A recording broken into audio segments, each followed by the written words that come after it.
Hello once again, and thanks for joining me on the Waters and Stanton video channel. If you've got a transceiver that covers the VHF UHF bands, perhaps as well as the HF band, something like the Yaesu FT991A, you might have the IC9700, which is VHF UHF transceiver. You might have an IC705, or perhaps the FTX-Optima or the FTX field. All these radios cover SSB and CW at the VHF end of the spectrum, and there's plenty of others as well that have been around, the 817, the 706. There's lots and lots of them that have the capability. The problem is that if you're just using a vertical antenna and running FM, nothing wrong with that at all. You'll work with repeaters, etc., and be okay for mobiles, etc. But you're probably missing out on some potential DX. And all you need in order to actually enjoy a bit of DX further afield than you will on FM is to try SSB and CW. But the problem is that those modes predominantly operate on the horizontal mode, in other words, horizontal polarization. Same with FT8 actually. FT8 is quite popular on the VHF bands, but again, it tends to be horizontally polarized. Now, you may think, well, why does that matter? Well, it does matter in a very big way, because the difference in signal strength when you change polarization from horizontal to vertical, or vice versa, is around about 20 dB, sometimes a bit more. 20 dB is a massive difference in signal strength. So it means to say that if you're going to try and work SSB, perhaps on one of the activity nights that the RSGB have, if you're going to try and work SSB with a vertical antenna, you'll work a few stations, but you'll miss many stations, because most of them will be operating horizontally polarized antennas, and you'll be 20 dB down, and also you won't have much gain. So one way of combating this is to think about a compact Yagi. We do a wide range of Yagis, but there's some very interesting compact dual band Yagis that don't take up much space and can easily be put up on a short mast. And really and truly, dare I say, that you could actually hand rotate them, because the beam width of 3 or 4 elements is fairly broad. You could actually have it, say, pointing north if you live in the south of England, or pointing south if you live in the north of England, or Scotland, or whatever. And then just hop outside and turn it by hand a bit. I know it's a bit of a faff, but if it's a low-cost investment, a small Yagi, maybe it's a way of adding a bit of fun. You could go on to one of these contests and perhaps start off pointing north, or wherever the direction is you think is the best direction, and then turning it a bit, turn it through 30 or 40 degrees, and just see how you go. Guarantee you'll have some fun. Anyway, the purpose of this is to actually look at a range of dual band Yagis that we do, and I've got one here which I actually made myself, and which performed very well over the last 5 years. So let me show you that one. I've got an example actually up on the screen here.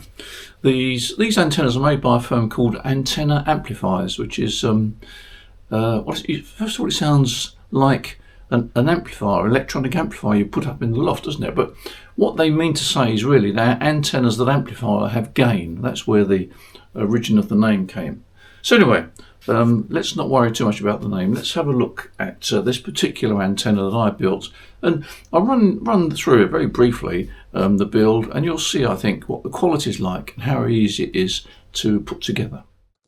Here we see the element feed point with the form of ferrite matching. And if you turn it over, you can see that it's an N-type connector. All nicely wired, put together. Here's some of the 77's elements, and they're all very nicely machined, very clean at the ends. If I go in close, I'll try and show you how they're all labelled up as well. And I think you can see here that each element is labelled. It's labelled A and B, so you get them around the right way. I mean, you really can't fault them the way they've labelled these antennas. It's impossible really to put it together in any other than the correct way. And the 2 meter elements, of course, are exactly the same, labelled up, and really nice. This tubing, by the way, is solid. Lightweight but solid, and well, it's just very nicely put together. Now the boom is in two sections. You've got these joining pieces here. One goes either side, like that.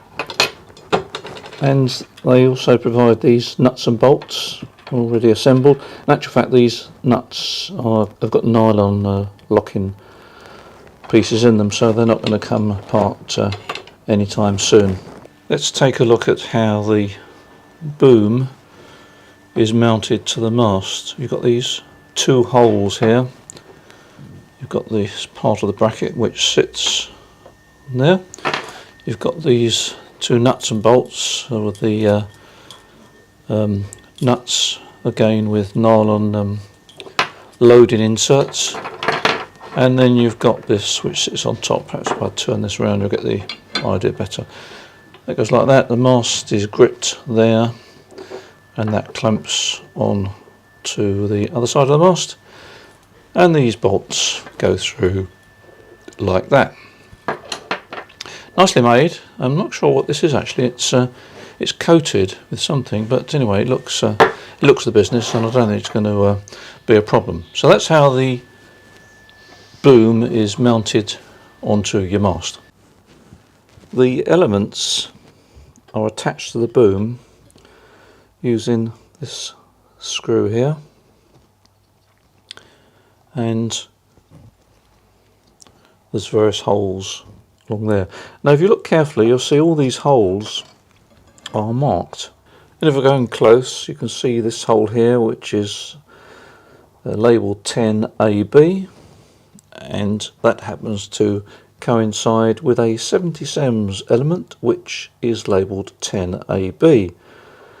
So I know that that side A goes this side because it's got A on it, and B obviously goes on the other side, and that just goes into that hole there. So it couldn't be simpler. You can't possibly make a mistake. Everything is labelled up. Now here you can see I'm putting on one of the elements, and just need a Phillips screwdriver to screw it down onto the boom. Now here's a shot of the joiner.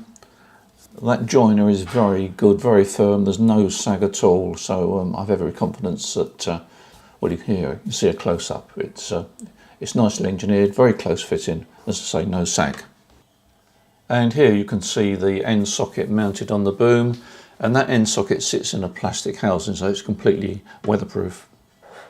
Well, there's the aerial put together, and it's actually upside down, if you know what I mean, because the side that's facing up would actually be the side that's facing down. The main reason is because the coax connector is on this side, and of course you want that facing down because you can adjust the cable correctly, and of course I suppose it makes it slightly less likely to get any ingress of water in there, although I have to say that it's all pretty well sealed anyway. So there we are, 6 elements on 2 meters, and I think it's 11 on 70 SEMS. Just going to go in a bit and just show you that the 70 SEMS effectively driven element is very closely coupled to the 2 meter driven element. The 2 meter driven element is the thick one just on the right, and that is directly fed with coax cable via the end socket, and then immediately to the left and very close to it is the 70 SEMS driven element, and that is coupled effectively to the 2 meter one, and then provides the drive power for the 70 SEMS antenna. Here's a shot of the mast clamp, which will take up to a 2-inch mast. And here you see the antenna on my mast, ready to go. It looks a nice slimline design, low wind resistance, and altogether a nice looking engineered antenna. If you're looking for a really compact antenna, take a look at this 3 element on 2 meters and 5 element on 70 SEMS. It takes up very little space, And if I put on the screen now the polar diagram, you'll see that it's got a beam width of around about 45 degrees, so quite a wide area covered even if it's in a fixed position. If you're working on a tight budget, then take a look at this diamond 5-element 2-meter Yagi.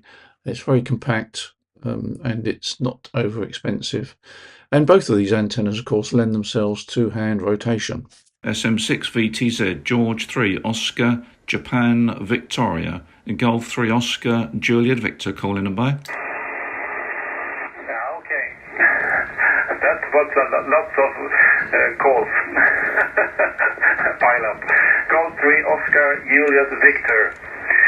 I think it was Golf 3, Oscar, Juliet, Victor, Sugar, Mike 6, Victor, Tango, Zulu. Yeah, very good afternoon.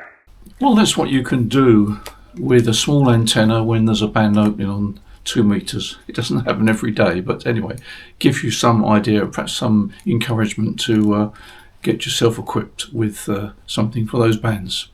So I hope that's given you some ideas on how you can perhaps extend your coverage on 2 meters and 70 sems by using a simple Yagi.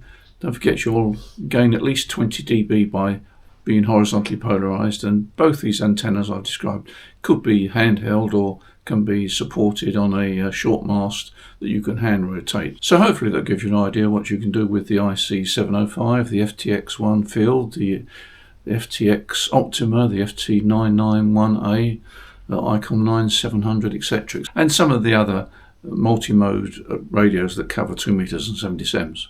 As usual, thank you for watching this video channel, much appreciated. You take care. Look forward to seeing you in the next video. Bye for now.